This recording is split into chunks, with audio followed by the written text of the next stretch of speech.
Bonjour à tous, donc une nouvelle vidéo qui parlera aujourd'hui des fractions décimales.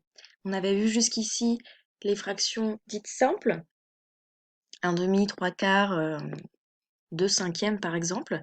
Nous voyons maintenant les fractions dites décimales, donc je vais vous expliquer ce que sont ces fractions-là, ce que ça veut dire, comment on les utilise, comment on les écrit, et comment on peut aussi les représenter. Donc, qu'est-ce qu'une fraction décimale? Donc vous allez voir, c'est assez simple finalement. Une fraction décimale, c'est une fraction dont le dénominateur, vous vous souvenez, le dénominateur, c'est le nombre qui est sous la barre de fraction. Donc c'est une fraction dont le dénominateur est un multiple de 10. Donc les multiples de 10, ils sont simples, il y a 10, 100, 1000. J'ai mis etc. parce qu'on peut aller jusqu'à 1 milliard, hein, vous savez, à partir du moment où on multiplie par 10, hein, c'est un multiple de 10. Nous, on va s'arrêter à des fractions qui seront sur 1000. Donc, je vous ai mis 10, 100 et 1000. D'accord? Donc ça, c'est une fraction décimale. Toutes les fractions qui sont sur 10, sur 100 ou sur 1000, on appelle ça des fractions décimales. Pourquoi? Eh bien, tout simplement parce que décimale vient du mot dixième. C'est la même racine, ça a une racine latine. Donc, si vous vous souvenez pas ce qu'est une fraction décimale, essayez de vous souvenir que ça ressemble à 10 décimales, dixième. C'est à peu près la même, comment dire, ça s'écrit à peu près de la même manière, enfin en tout cas pour le début du mot, ça sonne un petit peu de la même manière également. Donc souvenez-vous que décimale, ça ressemble à dixième ou à 10, et que donc des fractions décimales sont des fractions qui sont sur 10, 100 ou 1000. En tout cas, je vous répète, hein, nous irons jusqu'à 1000, pas au-delà. Donc je vous ai mis ici, dans le tableau, 3 exemples de fractions décimales. Donc la première, ça s'appelle, elle se nomme plutôt, elle se nomme 7 centièmes, simplement, hein. On lit le chiffre du dessus, là, enfin le nombre ou le chiffre, là c'est le chiffre 7, donc on lit 7, on a la barre de fraction, et on lit le nombre en dessous, qui est 100, donc 7 centièmes. Vous vous souvenez, hein, on prend le nombre du dessous de la fraction, on rajoute ième à la fin, et on obtient simplement la manière de le dire. D'accord? Donc 7 centièmes. Ici, nous avons 24 millièmes, puisqu'on a 1000 en dessous. Et en dernier, 11 dixièmes. Donc j'ai écrit l'écriture en lettres juste à côté. Donc jusque-là, normalement, tout va bien. Je continue. Je vous ai mis des exemples de représentation comme j'avais fait la dernière fois pour les fractions simples, disons. En fait, on peut les représenter de 1001 manières différentes, les fractions, qu'elles soient décimales ou simples, hein. Nous, en général, on voit ces représentations-là, hein, camembert, ligne graduée, bande et quadrillage, donc c'est pour ça que moi je vous mets celle-ci. Mais on peut très bien utiliser d'autres manières de les représenter. Donc, je vous réexplique le principe, hein. Ici, donc en tarte ou en camembert, ce dont on avait déjà parlé, on l'a beaucoup utilisé, cette manière-là. Donc on compte en combien de parts est partagée notre tarte. Donc si vous comptez, elle est partagée en 10. Et on va regarder combien de parts nous avons choisi de prendre. Donc c'est celles qui sont coloriées, hein, celles qu'on choisit de prendre, hein, c'est comme ça qu'on fonctionne. Donc on en a pris 3.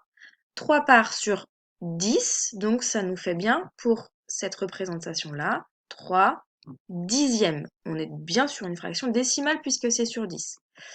Essayez de mettez sur pause la vidéo et essayez de savoir à quoi correspondent la fraction pour cette flèche-là, par exemple, la fraction pour cette bande et la fraction pour ce quadrillage-là. Mettez sur pause, essayez de trouver. Voilà, donc normalement, si vous avez pris le temps, hein, de bien compter, donc on va commencer par la bande, c'est ce qu'il y a de plus facile. Donc on compte en combien de parts est divisée cette bande. Donc normalement, si vous avez bien compté, elle est divisée en 10, donc ça serait bien une fraction sur 10. Et on a choisi de colorier 3 parts, donc c'est toujours 3 dixièmes. En fait, cette bande-là, c'est la même fraction décimale que la, la représentation du camembert. 3 dixièmes, 3 dixièmes. Ici, si vous avez compté, le carré, enfin un rectangle plutôt, le rectangle est partagé en 10 parts également. et nous avons également colorié 3 parts. Donc on a toujours ici une représentation de la fraction 3 dixièmes. Vous voyez, elle est représentée différemment ici, ici et ici, pourtant c'est la même. Donc si vous avez essayé et trouvé pour celle-ci, je vous rappelle comment on fait pour savoir quelle est la fraction sur une ligne graduée. Donc on commence toujours par compter le nombre de partages, le nombre de parts qu'il y a entre 0 et 1. Vous vous souvenez, ça je l'ai dit, c'est très important. Ça c'est pour savoir sur quelle fraction on est. Si on a 3 parts entre 0 et 1, on sera sur une fraction sur 3. Donc on compte le nombre de partages, le nombre de parties qu'il y a entre 0 et 1. Donc 1, 2, 3, 4, 5, 6, 7, 8, 9 et 10. Et oui, nous sommes également sur une fraction sur 10, puisque, je vous rappelle, on travaille sur les fractions décimales. On regarde à quel endroit est située la flèche, à quel partage, j'arrive pas très bien à le dire, mais à quelle ligne, à quelle graduation, voilà, est située la flèche rouge ici. Donc 1, 2, 3, 4, 5 et 6. Donc la flèche rouge est sur la 6e graduation. Donc on est sur la fraction qui correspond est 6 dixièmes. J'espère que vous l'aviez trouvé. Donc ça, voilà, c'est juste pour vous présenter les représentations que l'on va sûrement voir beaucoup, que l'on va voir beaucoup dans le travail que vous allez effectuer. Et puis c'était aussi pour reprendre un petit peu la ligne graduée parce que c'est toujours un petit peu difficile, donc je préférais vous la remettre. Je continue en vous laissant des exemples. Donc vous mettez la vidéo sur pause et vous essayez de me trouver pour chaque représentation quelle est la fraction qui correspond. Attention, j'ai bien mis sur le côté ici, pour vous faire des rappels. Comment est-ce que l'on compte, comment est-ce que l'on trouve. On compte d'abord en combien de parts est partagée l'unité, d'accord? Donc ça c'est le nombre du dessous, en combien de parts est partagée l'unité. Et puis on compte le nombre de parts que l'on choisit de prendre, que l'on a colorié, et ça sera le nombre du dessus. Donc mettez sur pause, essayez de trouver pour les 4 représentations, et vous remettez lecture après et on va vérifier ensemble. Voilà, donc pour la première, si vous avez bien compté le nombre de parts, je compte le nombre de parts en combien est partagée mon unité. Donc ici, elle est partagée en 10, donc on sera sur une fraction sur 10.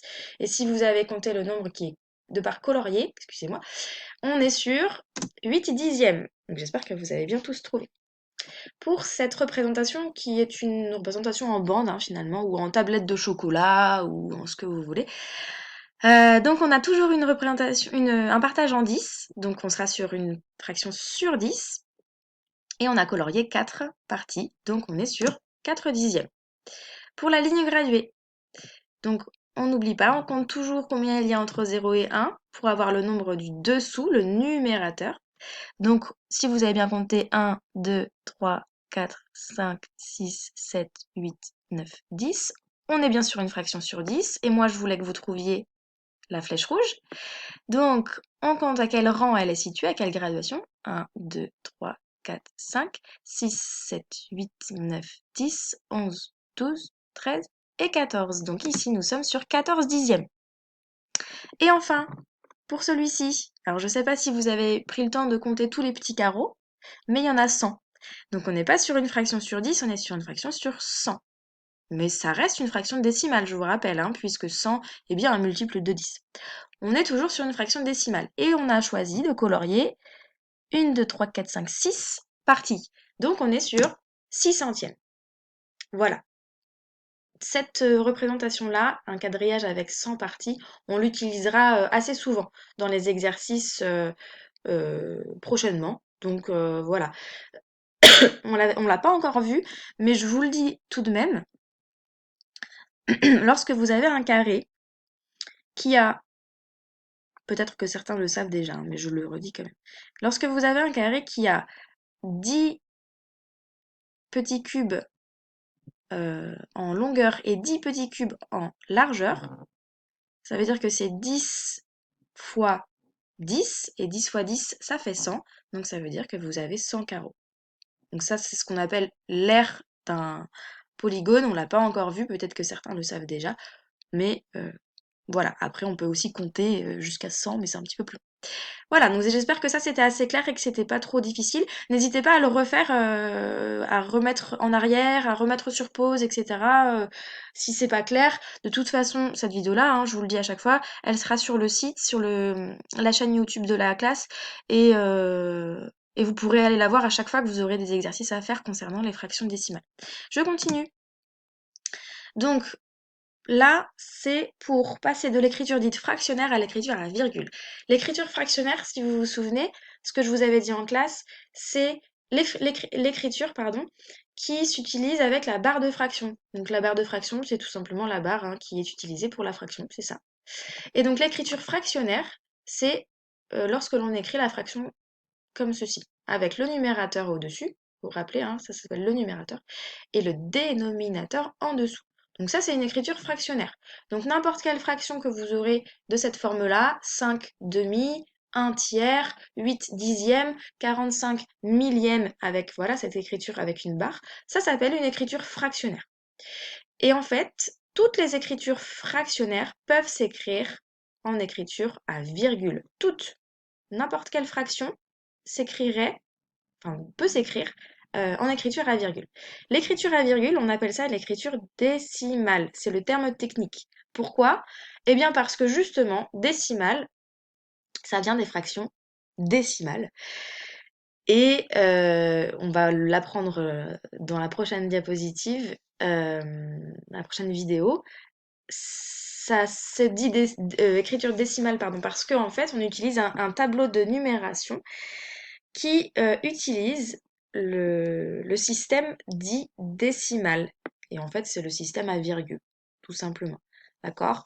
Donc, l'écriture à virgule, c'est l'écriture décimale. Donc, si je vous demande plus tard dans les exercices, écrivez-moi cette fraction sous forme d'écriture décimale, il faudra l'écrire avec un nombre à virgule.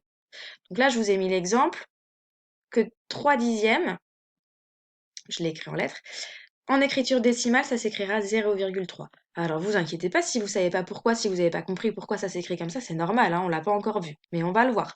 Là, je vous ai juste écrit la correspondance, voilà, 3 dixièmes, ça s'écrit comme ça en écriture décimale. Donc je vous montre rapidement, mais dans une prochaine vidéo, je vous expliquerai plus précisément, plus intensément, comment est-ce que l'on passe d'une écriture fractionnaire à une écriture décimale. Alors ça, c'est le tableau de numération que l'on connaît depuis très longtemps, que l'on a vu en CP, en CE1, en CE2 et aussi évidemment en CM1, avec la colonne des unités, la colonne des dizaines, la colonne des centaines, la colonne des milliers, et puis vous savez, on était allé plus loin, mais là je ne l'ai pas mis puisqu'on ne va pas forcément l'utiliser, mais on a aussi la colonne des milliards, etc., etc., etc. La colonne des dizaines de mille, enfin vous vous rappelez, il y avait les familles des milliers, là, les familles des unités, etc. Mais bon, là, je vous ai simplifié le tableau avec unités, centaines, dizaines. On aura besoin quasiment que de ça quand on utilisera ce tableau-là pour les fractions décimales. Donc en fait, ce tableau-là que vous connaissez depuis longtemps, que l'on utilise depuis longtemps, il n'est pas, terminé si vous voulez. En fait, il est plus grand que ça, ce tableau-là. C'est-à-dire que là, vous allez voir, je l'ai caché pour l'instant, mais ici, il y a une autre partie derrière que l'on n'a pas encore étudiée parce qu'on n'en avait pas besoin et dont du coup on n'a pas parlé. Mais je vais vous expliquer à quoi ça sert. Et je vais vous expliquer pourquoi est-ce que je vous l'ai caché. Ce tableau-là, en fait, que l'on connaît, on a dans l'écriture décimale d'un nombre, on dit que le tableau ici avec unités, centaines, milliers que l'on connaît depuis longtemps, c'est la partie entière du nombre. C'est écrit ici. La partie entière. Donc dès que vous aurez quelque chose d'écrit dans la partie du tableau de numération qu'on connaît nous depuis longtemps, on dira que c'est la partie entière. Et en fait, voici ce qu'il y a de l'autre côté du tableau de numération. Et vous avez vu, ça s'appelle la partie décimale. Et si vous regardez, on a une colonne des dixièmes, donc les fractions sur 10, une colonne de centièmes, les fractions sur 100, et une colonne de millièmes, fractions sur 1000. Donc, on a la partie entière, ça c'est ce qu'on connaît. On a la partie décimale, ça c'est ce qu'on va connaître, ce que l'on va apprendre. Donc, je m'arrête là juste pour aujourd'hui, c'est déjà beaucoup ce que vous avez appris, et j'irai plus loin concernant ce tableau-là dans une prochaine vidéo. N'hésitez pas encore une fois à la regarder plusieurs fois, à mettre sur pause, à vous renseigner si besoin, et lorsqu'il y a des exercices à faire, n'hésitez pas à reprendre. Voilà, je vous souhaite une bonne journée à tous.